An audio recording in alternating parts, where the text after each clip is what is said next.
Hello, everyone. Welcome to my podcast. And I'm the podcaster Andy.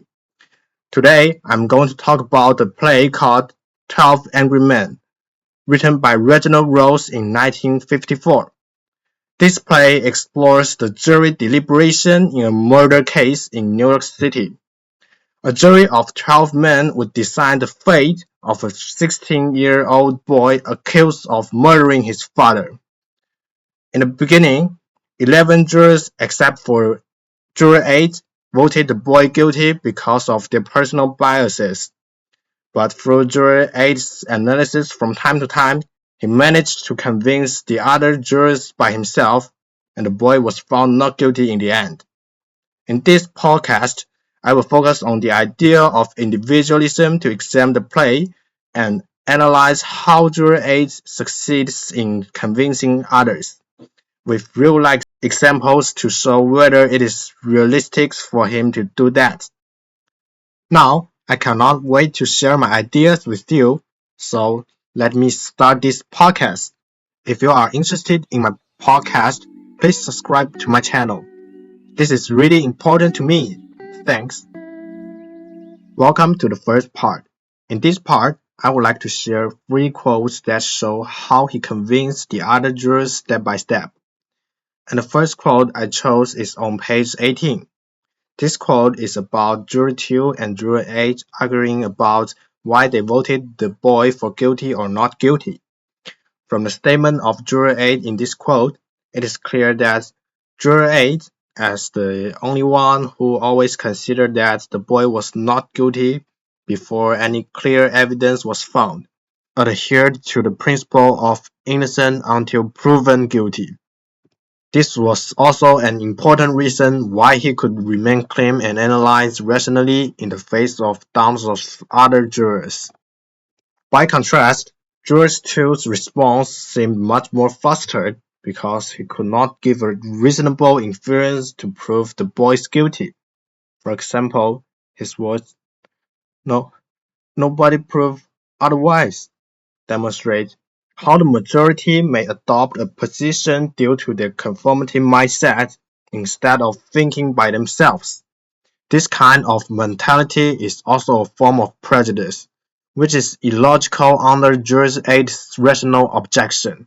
This is also a key factor in Juror 8's ability to convince other jurors on his own. When it comes to the second quote, it is about Juror 8 challenging the majority's certainties of the boy's guilt. He expressed reasonable doubt about the possibility of a similar knife being used to kill the boy's father by another person. When Juror 8 was trying to convince other jurors, he kept emphasizing the possibility of his assumption to guide other jurors to think critically, rather than giving them a definitive conclusion. This focus on the logical possibility caused other jurors who had already been emotional to re-examine their views on whether it was as possible as Juror 8's assumption. In my opinion, this emphasis on the logical possibility made by Juror 8 is also an important reason that he succeeded in convincing other jurors by himself. Finally, the last quote is unique because it looks at Juror 8's argument from an opposing perspective. This quote is at the beginning of Act 2. In this quote, Juror 9 indicated that he decided to vote not guilty to the boy, to hear more individual voices from Juror 8. To be specific, Juror 9's statement not only praised Juror 8's bravery in facing the doubts of other jurors, but also criticized the danger of hard thinking. That is, personal opinion after critical thinking may be overshadowed by popular opinion.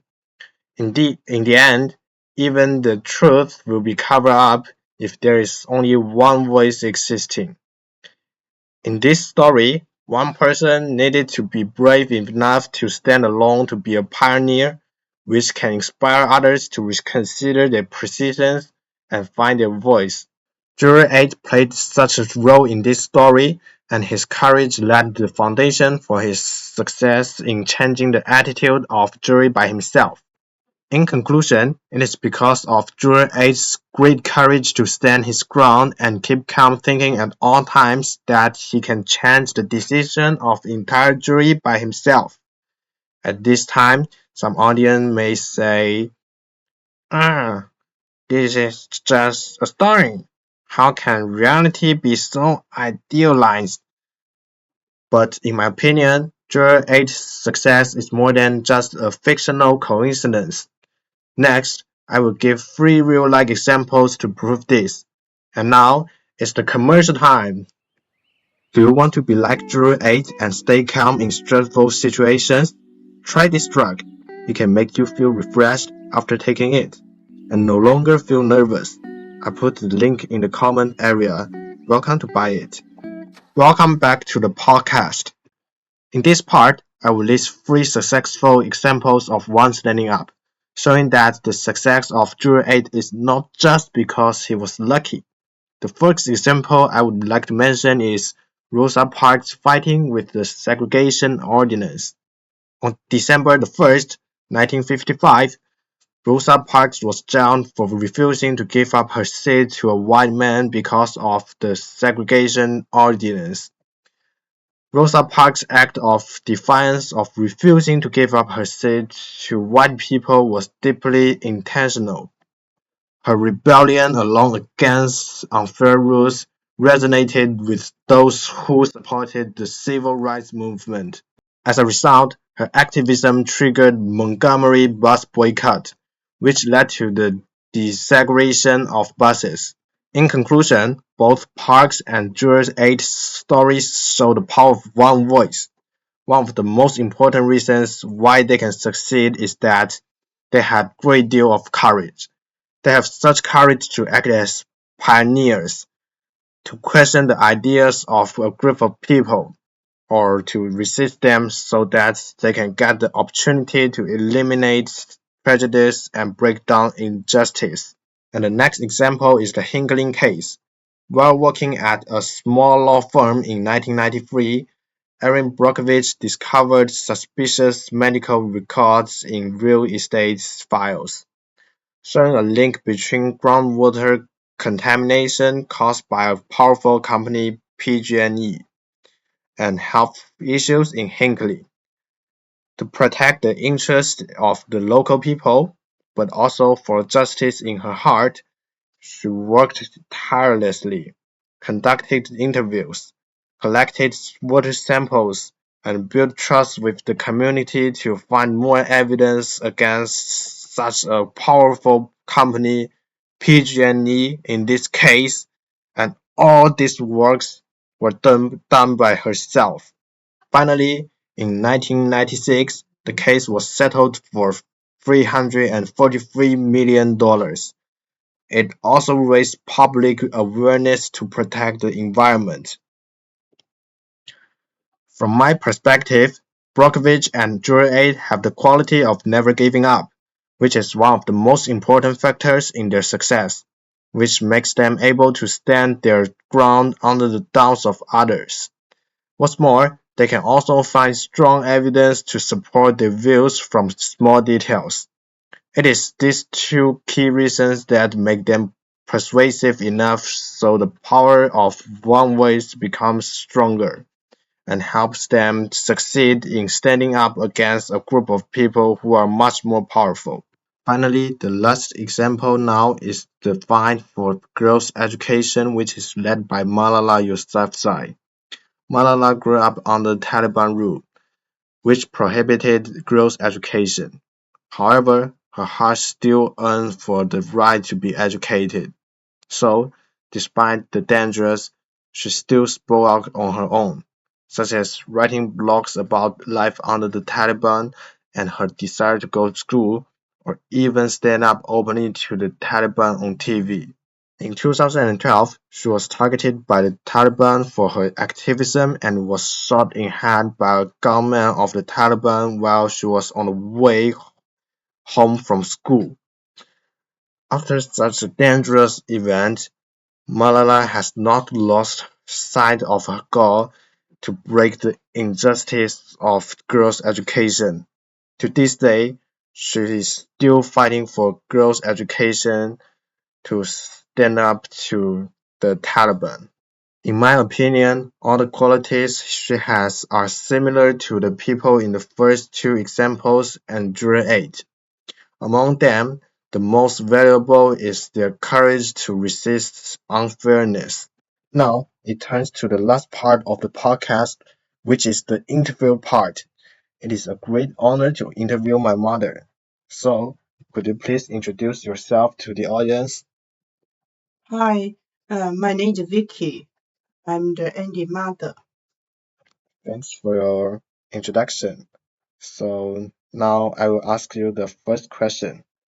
Could you describe an event that you witnessed being some kind of social movement led by a single individual and its impact on society, people, or you on a profound level wherein the change was at least near monumental in how life or work was conducted thereafter? Yes, I witnessed this kind of event. When I was a child, I lived in the countryside, where there was a popular thought that girls did not need to be educated. My math teacher was really brave, and she tried to break the bad thought by herself. However, her idea was proposed by many girls' parents because they think girls should stay at home and do housework early instead of receive higher level of education. To change such outdated thought, she went door to door to persuade girls' parents to send their daughters back to school, and I was also one of them.